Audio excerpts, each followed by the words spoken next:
what is it about Singapore that makes it? I don't know why I sort of assumed they did the same 99-year land lease and that's similar. This is the most interesting thing. They start off with all the inherited things that Hong Kong starts off with. You know, up until the middle of the 20th century, the cities are run on very, very similar lines.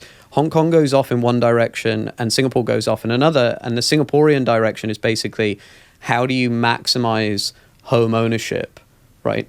Permanently? How do you have a sustainable model for making sure people can still afford to come in?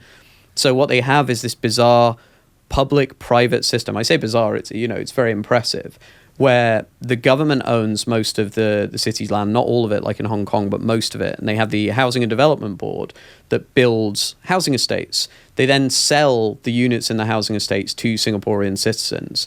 You can only own one. You can't own multiple and rent them out. There are restrictions on how long you can hold them before there's an internal market, but you can only sell them to Singaporean citizens and permanent residents.